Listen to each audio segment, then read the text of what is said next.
So I spent last week back home, back in Luxembourg, visiting friends, visiting family, doing some checkups, getting some things in order. Reason for that being I'm leaving Athens really soon. That's the video for next week, so a little preview of that.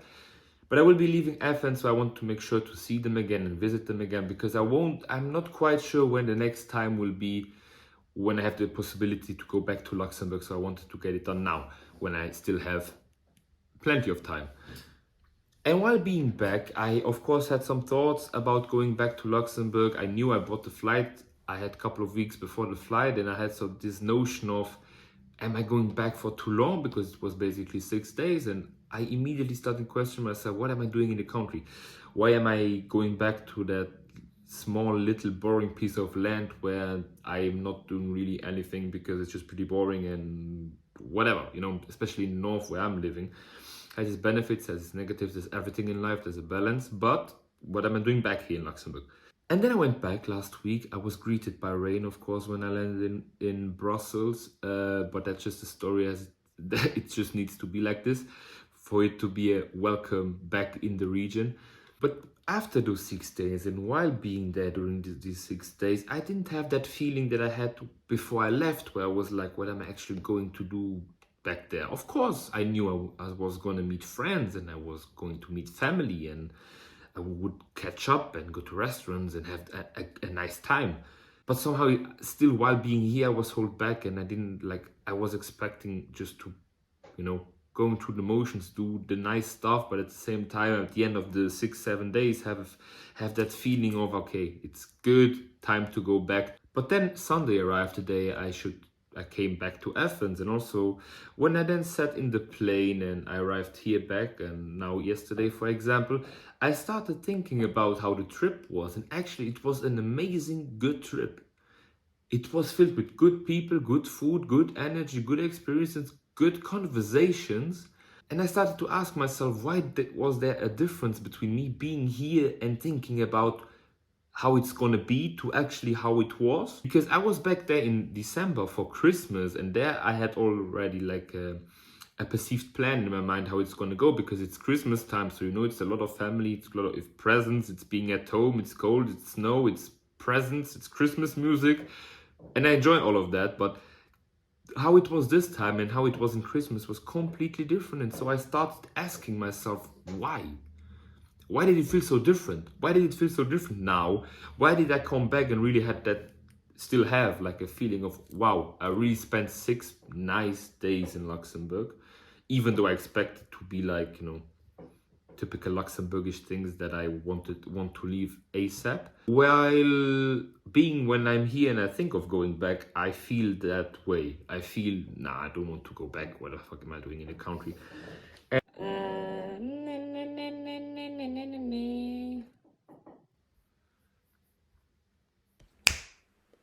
I heard this concept in a recent Diary of a CEO episode with Stephen Bartlett and a guy from the CIA. I'm not quite sure what his name is, but I will put the podcast here and in the description, where he explains there's a difference between perspective and perception. Basically, your perception is subjective.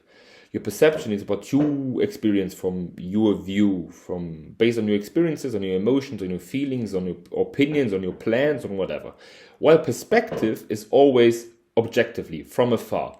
Basically, you go through your life with your perception, and when other people look at your life and make facts or opinions, or not facts, but have thoughts about your life and opinions, is always perspective, because it's from afar, it's not from that. And in my case, when I went back to Luxembourg, before going back to Luxembourg, I had the perspective from afar, even though, let's say, it shouldn't be subjective, but it kind of was.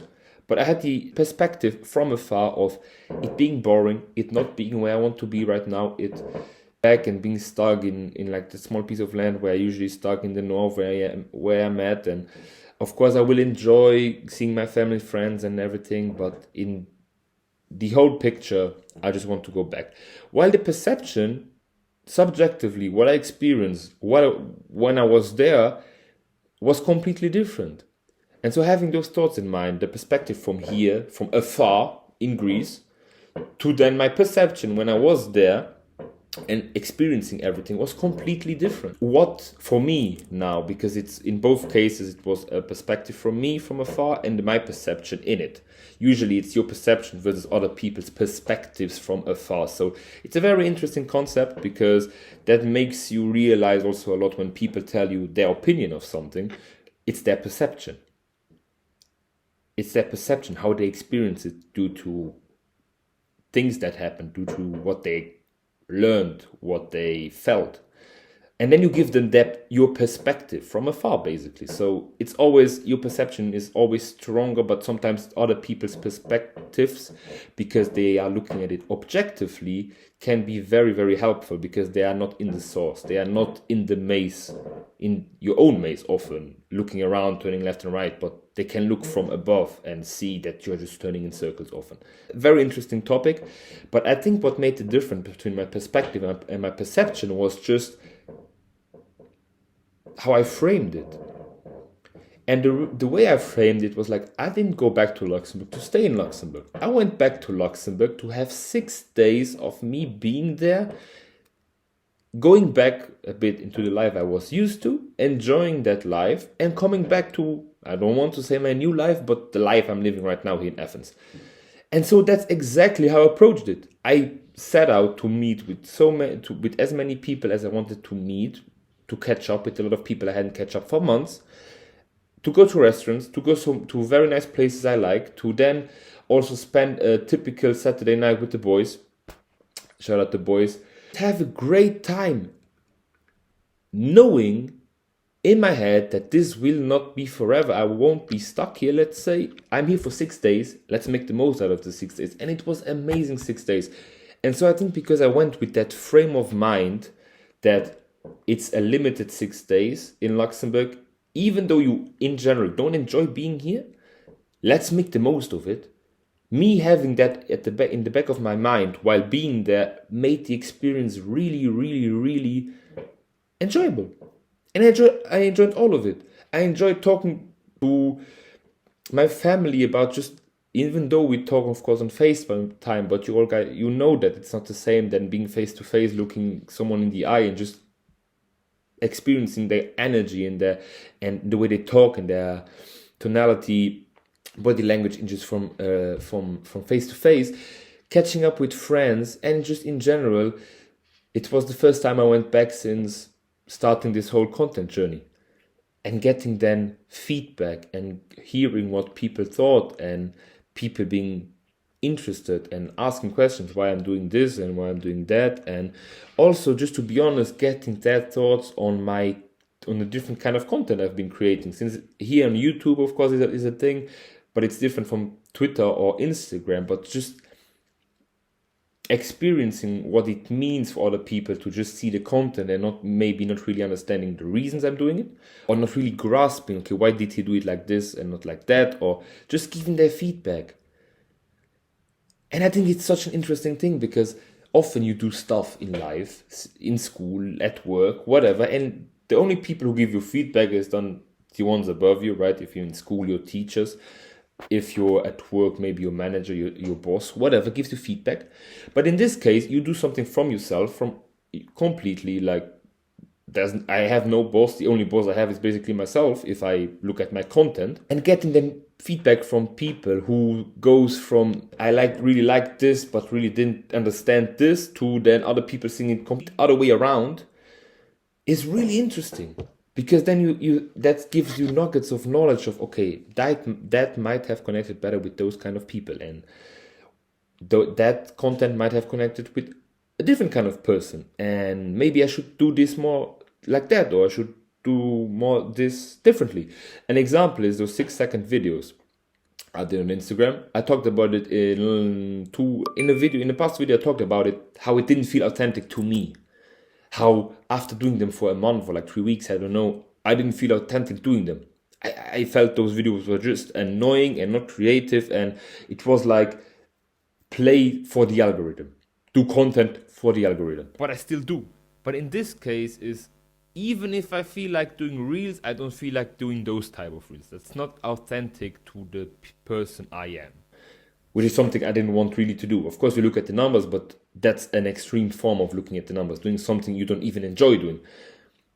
And then I got feedback from friends that they were like, what the fuck are those videos, bro? And then me talking about authenticity a couple of weeks ago, now they telling me that those videos in their eyes were pretty bad or basically shit.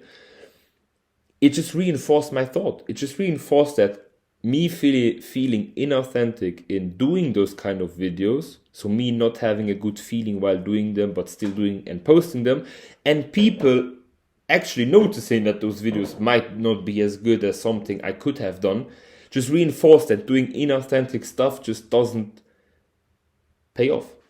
Doing inauthentic stuff is not worth the cost of people thinking and feeling that the content is bad, the cost of people questioning why the fuck is he doing content like that, cost of basically people then getting disinterested because the content you are doing is basically not good.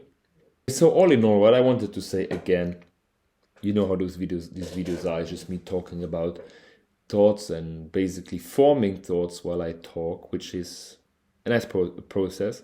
And I just got a video idea for not next week's video, but maybe the week after. I will write it down. But yeah, the camera is still recording. I set a way to check if it's still recording, so I'm happy about that. But yeah, it was a great time. It gave me a different perspective. Now again from afar, based on the perception I had when I was there. But that's what I wanted to say for today. That's what I wanted to build out. I see you next week, hopefully, with probably a longer video. Based, as I said, me leaving Athens, so I think I still owe this place a longer video explaining and talking about my whole experience here. So we'll see that. Either way, as always, I'm cheering for you. I see you at the top. Bye bye.